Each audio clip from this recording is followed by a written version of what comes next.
రుణమాఫీ పైన మళ్లీ బీఆర్ఎస్ నేతల కొత్త పాట అందుకున్నారు. మొన్నటి వరకు రుణమాఫీకి కాంగ్రెస్ అడ్డుపడిందని చెప్పుకొచ్చింది. అయితే రుణమాఫీకి సంబంధించి తమకు ఎలాంటి ఫిర్యాదులు అందలేదని ఈసీ తేల్చేసింది. దీంతో బీఆర్ఎస్ నేతలు సైలెంట్ అయ్యారు. అయితే పీఎం కిసాన్ నిధులు తాజాగా విడుదల కావడంతో బీఆర్ఎస్ లో టెన్షన్ పుట్టుకుందని చెప్పుకోవచ్చు. ఇక కేంద్రం ఇచ్చే నిధులు జమ అయినప్పుడు రుణమాఫీ నిధులు ఎందుకు పడవని రైతులు ప్రశ్నిస్తున్నారు. రుణమాఫీ పైన నర్సాపూర్ సభ వేదికగా మంత్రి హరీష్ రావు ప్రకటన చేశారు. రుణమాఫీ నిధులు ఇప్పటికే కొంతమేర విడుదల చేశామన్న ఆయన మిగిలిన వాటిని విడుదల చేసేందుకు ఈసీ అనుమతి కోరామని చెప్పారు. అనుమతి ఇస్తే వారంలోగా క్లియర్ చేస్తామని, లేదంటే డిసెంబర్ 3 తర్వాత జమ చేస్తామని తెలిపారు. అధికారంలోకి వస్తే 2 లక్షల రుణమాఫీ అంటూ కాంగ్రెస్ హామీ ఇవ్వడంతో తమకు ఎక్కడ డ్యామేజ్ అవుతుందోనని బీఆర్ఎస్ లో గుబులు మొదలైందని టాక్. ఇక అందుకే రుణమాఫీ పైన హరీష్ రావు ప్రకటన చేశారని చర్చ నడుస్తోంది. బీఆర్ఎస్ నేత మల్లారెడ్డి మేడ్చల్ నియోజకవర్గాన్ని దోచేశారంటూ ఫైర్ అయ్యారు టీపీసీసీ చీఫ్ రేవంత్ రెడ్డి. మేడ్చల్ను కావాలనే నిర్లక్ష్యం చేశారని, ఐటీ పార్క్ హామీ ఏమైందని నిలదీశారు. నియోజకవర్గంలో అభివృద్ధి జరగాలి అంటే కాంగ్రెస్ ను గెలిపించాలని కోరారు. ఈ సందర్భంగా సీఎం కేసీఆర్ మల్లారెడ్డిపైన తీవ్ర విమర్శలు చేశారు రేవంత్ రెడ్డి.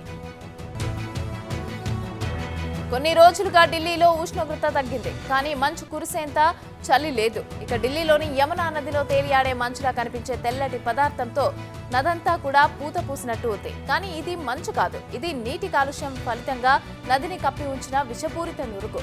పరిశ్రమలు, కర్మాగారాల నుంచి విడుదలయ్యే కాలుష్యం నదిలో అమోనియా స్థాయి పార్ట్స్ పర్ మిలియన్ కు పెరగటం వల్ల యమునా నదిలో చాలా కాలుష్యం ఏర్పడింది. అయితే వారాంతంలో యమునా నదిలో అమోనియా స్థాయి పెరగటంతో ఢిల్లీలోని కొన్ని ప్రాంతాల్లో నీటి సరఫరాను బంద్ చేయాల్సిన పరిస్థితులు ఏర్పడ్డాయి.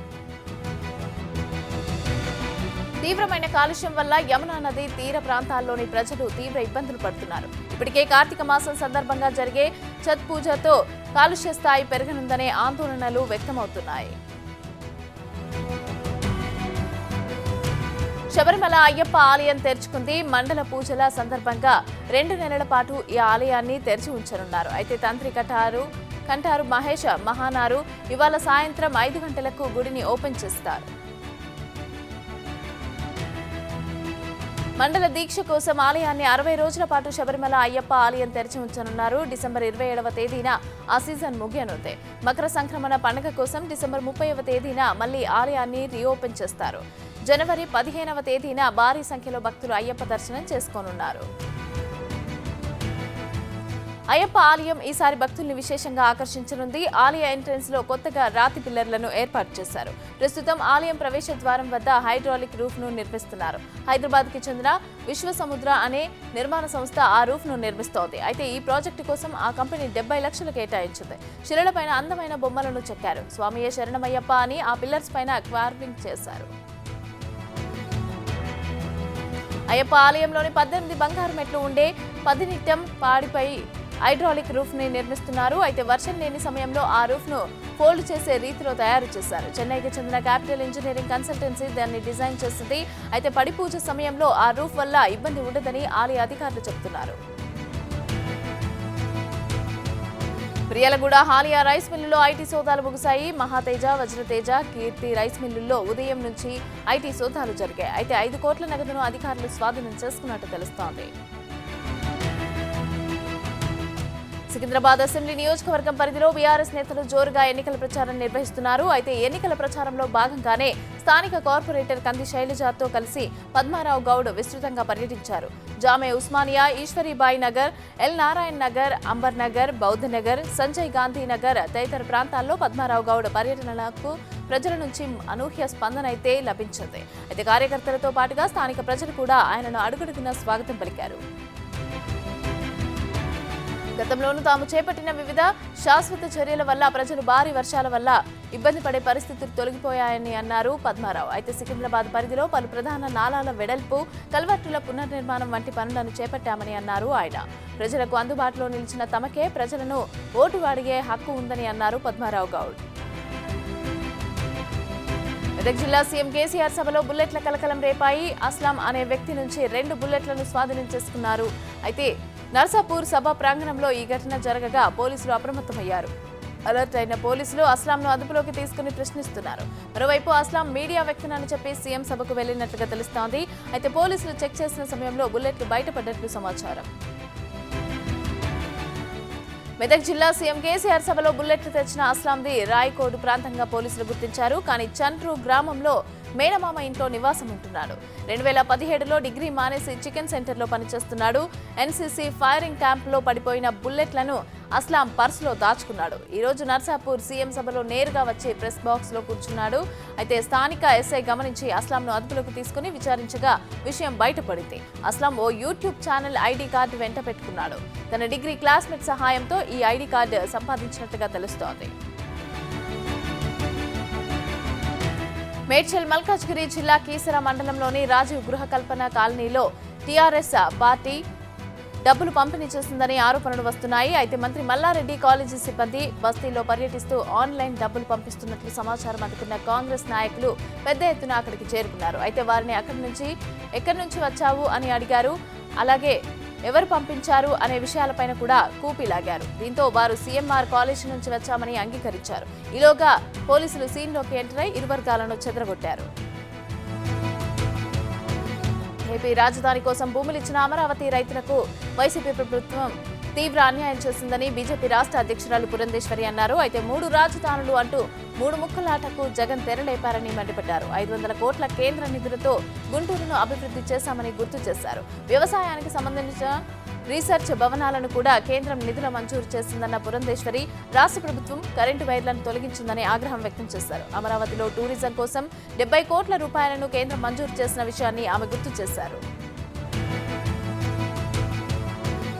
ధరణిని బంగాళాఖాతంలో కలిపేస్తే మళ్లీ దళారుల రాజ్యం వస్తుందని అన్నారు సీఎం కేసీఆర్. అయితే పైరవీకారుల రాజ్యం కావాలను తేల్చుకోవాల్సింది ప్రజలే అని చెప్పారు. బోధ్ ప్రజా ఆశీర్వాద సభలో మాట్లాడిన కేసీఆర్ కాంగ్రెస్ బీజేపీలపైన విమర్శలు చేశారు. అనారోగ్యం పేరుతో బెయిల్ తెచ్చుకున్న చంద్రబాబు రెస్ట్ తీసుకోకుండా రాజకీయాలు చేస్తున్నారని ప్రభుత్వ సలహాదారు సజ్జల రామకృష్ణారెడ్డి అన్నారు. ప్రస్తుతం ఎన్నో పథకాలు అంటూ ప్రజల ముందుకు వస్తున్న చంద్రబాబు, పవన్ గతంలో ఇచ్చిన హామీలను ఏం చేశారని ప్రశ్నించారు. గతంలో ఇచ్చిన హామీలను విస్మరించి మరోసారి ప్రజలను మోసం చేసేందుకు సిద్ధమవుతున్నారని మండిపడ్డారు. కొత్త రోగాల పేర్లతో బెయిల్ పొడిగింపు కోసం యత్నిస్తున్నారని ఆరోపించారు. 2014-19లో ఇచ్చిన హామీల గురించి నందమూరి బాలకృష్ణ నోరు విప్పాలని సజ్జల డిమాండ్ చేశారు. హిందూపురం గెలిచిన బాలకృష్ణ స్థానిక ప్రజలకు సమాధానం చెప్పాలని అన్నారు. టీటీడీ అధికార పార్టీ నేతల అవినీతికి అడ్డాగా మారిందన్న టీడీపీ నేత ఆనం వెంకటరమణారెడ్డి వ్యాఖ్యలు తీవ్ర దుమారం రేపుతున్నాయి. భూమన కరుణాకర్ రెడ్డి చైర్మన్ అయ్యాక దేవస్థానం డబ్బుల్ని తన కుమారుడు అభినయ్ రెడ్డికి ఎన్నికల ప్రచారానికి ఖర్చు చేస్తున్నారని ఆరోపించారు. అయితే అర్హత లేకపోయినా కూడా ధర్మారెడ్డి టీటీడీ ఈవోగా చెలామణి అవుతున్నారని ఆరోపించారు.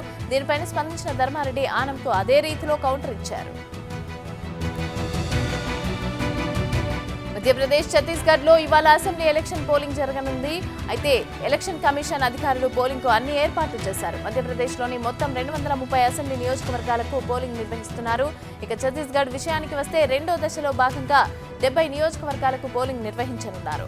ఈ నెల 11న ఛత్తీస్గఢ్ లో తొలి విడత పోలింగ్ జరిగింది.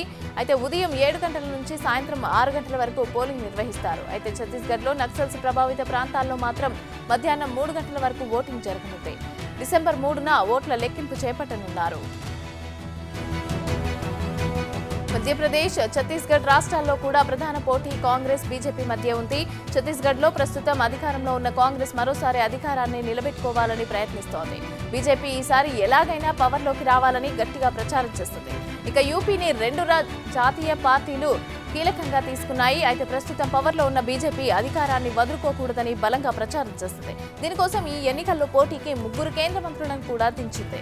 అయితే గత ఎన్నికల తర్వాత పవర్లోకి వచ్చిన ఆపరేషన్ కమలం కారణంగా అధికారాన్ని కోల్పోయింది. ఈ సింపతితో పాటు కాంగ్రెస్ అగ్రనేతలు యూపీలో సుడిగాలి పర్యటనలు చేశారు. సీఎం సొంత జిల్లాలో సాగునీరు లేక రైతులు ఇబ్బంది పడుతూ ఉంటే జగన్ మాత్రం తన సొంత సిమెంట్ ఫ్యాక్టరీకి మేనమామ చేపల చెరువులకు నీళ్లు ఇవ్వటం ఎంతవరకు సబబు అని బీజేపీ జాతీయ కార్యదర్శి సత్యకుమార్ ప్రశ్నించారు. కడప జిల్లా ప్రొద్దుటూరు సుందరయ్య కాలనీకి చెందిన కొన్ని కుటుంబాలు బీజేపీలో చేరిన తర్వాత ఆయన మీడియాతో మాట్లాడారు. స్థానికంగా ఉన్న కొందరికి ప్రభుత్వం గతంలో ఇచ్చిన పట్టాలు, భూముల పేర్లు మార్చి స్థానిక ఎమ్మెల్యే రాచమల్లు శివప్రసాద్ రెడ్డి ఇతరులకు దారదత్తం చేస్తున్నారని ఆరోపించారు. భువనగిరి బీఆర్ఎస్ అభ్యర్థి పైళ్ల శేఖర్ రెడ్డికి నిరసన తాకింది. ఎన్నికల ప్రచారంలో భాగంగా బీబీనగర్ మండలంలోని జమీల్పేట గ్రామంలో ఆయన పర్యటించారు. ఈ క్రమంలో పైళ్ల ప్రసంగిస్తూ ఉండగా గ్రామస్తులు యువకులు అడ్డుకుని ఏమి అభివృద్ధి చేశావని ప్రచారానికి వచ్చామంటూ నిలదీశారు. తెలంగాణలో పూర్వ వైభవం తీసుకురావాలని వ్యూహాలు రచిస్తున్న కాంగ్రెస్ ఎన్నికల వేళ ప్రజలను ఆకర్షించే పనిలో పడింది. ఈ మేరకు ఇవాళ మేనిఫెస్టోను ప్రకటించనుంది. అయితే ఈ మేనిఫెస్టోలో గ్రామ వార్డు సభ్యులకు, రేషన్ డీలర్లకు గౌరవ వేతనాన్ని ఇస్తామన్న హామీని పొందుపరిచినట్లు తెలుస్తోంది. ధరణి స్థానంలో భూభారతి పేరుతో అప్గ్రేడ్ యాప్ను తీసుకొస్తామని, మీడియా కమిషన్ ఏర్పాటు చేస్తామని, జర్నలిస్టులకు మెట్రో ఫ్రీ, కళ్యాణ లక్ష్మి, అలాగే కింద ₹1,00,000 సహాయం, తులం బంగారం, అలాగే రేషన్ ద్వారా సన్నబియ్యం, విద్యార్థులకు ఉచిత ఇంటర్నెట్, అలాగే ప్రభుత్వ ఉద్యోగులకు ఓల్డ్ పెన్షన్ స్కీమ్ అమలు చేశామని అంశాలు కూడా మేనిఫెస్టోలో ఉన్నట్లు తెలుస్తోంది. హైదరాబాద్ అభివృద్ధి కాంగ్రెస్ ఘనతే అని అన్నారు కేంద్ర మాజీ మంత్రి చిదంబరం. గాంధీభవన్లో మీడియాతో మాట్లాడిన ఆయన ఎన్ని ఇబ్బందులు ఎదురైనా కూడా తెలంగాణ రాష్ట్రాన్ని ఇచ్చామని గుర్తు చేశారు. నిరుద్యోగ భృతి హామీని కేసీఆర్ అమలు చేయలేదని విమర్శించారు. కొత్తగా నిర్మించిన అమరవీరుల స్తూపం వద్ద కేటీఆర్ ఇచ్చిన ఇంటర్వ్యూ ఈసీ నిబంధనలకు వ్యతిరేకమని అన్నారు టీపీసీసీ సీనియర్ ఉపాధ్యక్షులు నిరంజన్ రెడ్డి. అయితే ఈ మేరకు ఎన్నికల కమిషన్కు ఫిర్యాదు చేసినట్లు ఆయన వెల్లడించారు. నవంబర్ 30 తర్వాత రాష్ట్రంలో బీఆర్ఎస్ ఉండదని అన్నారు సీఎల్పీ నేత మల్లు భట్టి విక్రమార్క. అయితే 10 ఏళ్ల పాలనలో బీఆర్ఎస్ రాష్ట్ర సంపదను దోచుకుందని విమర్శించారు. కాంగ్రెస్ అధికారంలోకి వస్తే సమస్యలన్నీ తీరుతాయని అన్నారు. 6 గ్యారంటీలను ప్రభుత్వం ఏర్పాటైన 100 రోజుల్లోనే అమలు చేస్తామని హామీ ఇచ్చారు. ఏపీ రాజధాని కోసం భూములిచ్చిన అమరావతి రైతులకు వైసీపీ ప్రభుత్వం తీవ్ర అన్యాయం చేసిందని బీజేపీ రాష్ట్ర అధ్యక్షురాలు పురంధేశ్వరి అన్నారు. 3 రాజధానులు అంటూ 3 ముక్కల ఆటలకు జగన్ తెరలేపారని మండిపడ్డారు. 500 కోట్ల కేంద్ర నిధులతో గుంటూరును అభివృద్ధి చేశామని గుర్తు చేశారు. పాలకుర్తిలో మంత్రి ఎర్రబెల్లి దయాకర్ రావుకు వరుస షాకులు తగులుతున్నాయి. ఇప్పటికే అనేక మంది పార్టీని వీడుతూ ఉండగా తాజాగా ఎర్రబెల్లి సమీప బంధువు ఎర్రబెల్లి రాఘవరావు కూడా బీఆర్ఎస్ ను వీడి కాంగ్రెస్ లో చేరారు. టీపీసీసీ చీఫ్ రేవంత్ రెడ్డి సమక్షంలో ఆయన కాంగ్రెస్ కండువా కప్పుకున్నారు. పాలకుర్తి ప్రచారంలో దూసుకుపోతున్నారు కాంగ్రెస్ అభ్యర్థి యశస్విని రెడ్డి. ఈ చేరికలతో ఆమె బలం పెరిగిందని అంటున్నారు స్థానిక నేతలు. ఈసారి ఎన్నికల్లో ఎర్రబెల్లికి ఎదురుగాలి తప్పదని, బంపర్ మెజార్టీతో కాంగ్రెస్ గెలుస్తుందని జోసెన్ చెబుతున్నారు. ప్రకాశం జిల్లాకు చెందిన గిరిజనులకు ఇటీవల నల్లమల్ల అడవి ప్రాంతంలో కొన్ని బంగారు నాణాలు దొరికాయి. అయితే ఈ విషయం ప్రస్తుతం చర్చనీయాంశంగా మారింది. చేపల వేటకు వెళ్లిన సమయంలో కృష్ణా నదిలో వారికి బంగారు నాణాలు దొరికాయి. గుట్టు చప్పుడు కాకుండా వాటిని తీసుకొచ్చారు. తర్వాత 2 వ్యక్తులు ఒక్కొక్కటి ₹20,000కు 2 నాణాలు అమ్మకానికి పెట్టారు. దీంతో ఈ విషయం ఆ నోట ఈ నోట అటవీ అధికారులకు చేరింది. ప్రకాశం జిల్లాకు చెందిన 5 గిరిజనులకు రేంజీ కార్యాలయానికి పిలిచి ప్రశ్నించిన అధికారులు ఆ తర్వాత ఆ విషయంపైన సైలెంట్ అయ్యారు. దీంతో ఎందుకు మౌనం వహిస్తున్నారనే ప్రశ్నలు మొదలయ్యాయి. బయటకు 5 నాణాలు దొరికినట్లు ప్రచారం జరుగుతున్నా 50కి పైగా నాణాలు దొరికాయనే ప్రచారం జరుగుతోంది. దీంతో ఆ బంగారు నాణాలను సైడ్ చేసే ప్రయత్నంలోనే ఉన్నతాధికారులు మౌనం వహిస్తున్నారనే అనుమానాలు కూడా బలపడుతున్నాయి. ప్రకాశం జిల్లాకు చెందిన గిరిజనులకు దొరికిన బంగారు నాణాలు క్రీస్తు శకం 3వ శతాబ్దానికి చెందినవిగా పురావస్తు శాస్త్రవేత్తలు చెబుతున్నారు. అయితే రోమన్ రాజుల కాలంలో బంగారు నాణాలు చలామణిలో ఉన్నాయని, రోమన్లు దక్షిణ భారతంలో సముద్ర మార్గాన వచ్చి వ్యాపారాలు చేశారని పురావస్తు శాస్త్రవేత్తలు అంటున్నారు. స్కిల్ డెవలప్మెంట్ కేసులో చంద్రబాబుకు రెగ్యులర్ బెయిల్ వస్తుందా రాదా? హైకోర్టులో వాదనలు ముగిశాయి. అయితే న్యాయస్థానం తీర్పును రిజర్వ్ చేసింది. బెయిల్ పిటిషన్ పైన తొలుత సిఐడి తరపున additional advocate general Ponnavolu Sudhakar Reddy వాదనలు వినిపించారు. బెయిల్ కండిషన్స్ ని చంద్రబాబు ఉల్లంఘించారని కోర్టు దృష్టికి తీసుకెళ్లారు. చంద్రబాబు తరపున లూత్రా వాదనలు వినిపించారు. అయితే ఎలక్షన్స్ ముందు కావాలనే తన క్లయింట్ ని అరెస్ట్ చేశారని లూత్రా వాదించారు. బెయిల్ పైన విచారణలో కేసు మూలాల్లోకి వెళ్లాల్సిన అవసరం లేదని అన్నారు. 2018 నుంచి కేసు విచారణ జరుగుతోందని, ఇప్పుడు హడావిడి ఎందుకని లూత్రా వాదనలు వినిపించారు. ఇంకా జైల్లో ఉంచడంలో అర్థమే లేదని అన్నారు.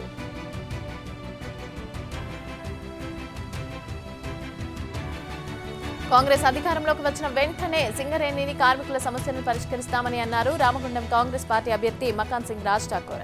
సింగరేణి ప్రైవేటీకరణను అడ్డుకునేందుకు ఖచ్చితంగా కృషి చేస్తామని అన్నారు. దొరల పాలన, గడీల పాలనకు అంతం పలకాలని అన్నారు.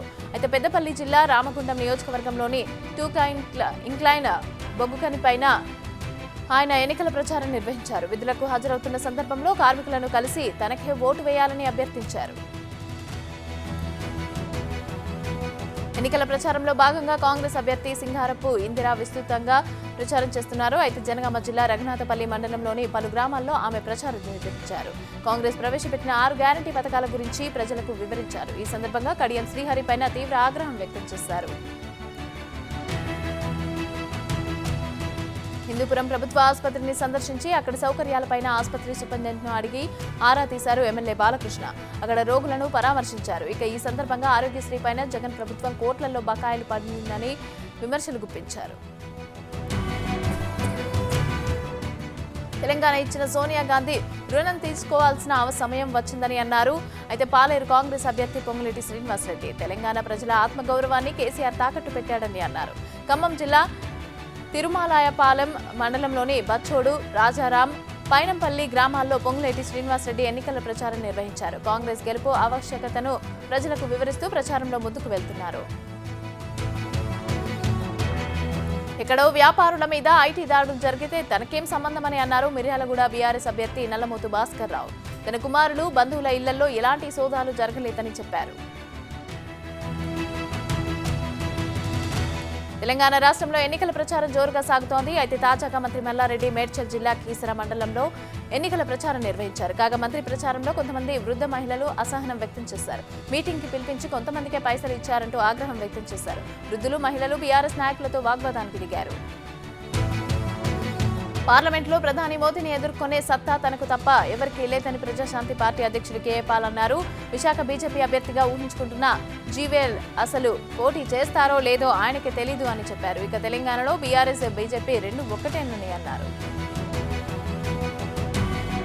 ఎన్నికలకు ఇంకా సమయం ఉంది కాబట్టి సమయం కొద్దిగా ఉన్నందున యుద్ధానికి ప్రతి ఒక్క టీడీపీ, జనసేన కార్యకర్త సైనికుల్లాగా పనిచేయాలని పిలుపునిచ్చారు హిందూపురం ఎమ్మెల్యే నందమూరి బాలకృష్ణ. అయితే హిందూపురంలో పర్యటించిన ఆయన టీడీపీ, జనసేన ఆత్మీయ సమావేశంలో పాల్గొన్నారు. ఈ సందర్భంగా ఇరు పార్టీ శ్రేణులకు దిశానిర్దేశం చేశారు. అంతేకాదు పవన్ కళ్యాణ్ది తనది ఒకే తరహా మనస్తత్వమని తెలిపారు. తిరుమలలో మరోసారి చరిత్ర సంచారం హడలెత్తిస్తోంది. చిన్నారి లక్షిత మృతితో భయాందోళనలో ఉన్న భక్తులు మరోసారి చిరుత కనిపించడంతో వణికిపోతున్నారు. ఇక ఎన్నడూ లేని విధంగా శ్రీనివాస మంగాపురం నుంచి శ్రీవారి మెట్టు మార్గంలో మధ్యలో 6 కిలోమీటర్ల పరిధిలో వన్యప్రాణులు ఎప్పుడూ కనిపించలేదు. కానీ ఆంజనేయ స్వామి ఆలయం సమీపంలో మండపం దగ్గర రోడ్డు దాటుతున్న చిరుతను చూసిన భక్తులు భయాందోళనకు గురవుతున్నారు. ఎన్నికల ప్రచారంలో భాగంగా ఉప్పల్ నియోజకవర్గం కాంగ్రెస్ అభ్యర్థి పరమేశ్వరరెడ్డి ప్రచారంలో దూసుకు వెళ్తున్నారు. ఏఎస్ రావు నగర్ డివిజన్లోని కమల్ నగర్లతో పాటుగా పలు ప్రాంతాలలో కార్యకర్తలతో కలిసి ఇంటింటా ప్రచారం నిర్వహించారు. చేతి గుర్తుకు ఓటేసి అత్యధిక మెజార్టీతో గెలిపించాలని కోరారు. ఈ సందర్భంగా కాంగ్రెస్ ప్రకటించిన 6 సంక్షేమ పథకాలను కూడా వివరిస్తూ తనకు ఓటేసి గెలిపించాలని అభ్యర్థించారు.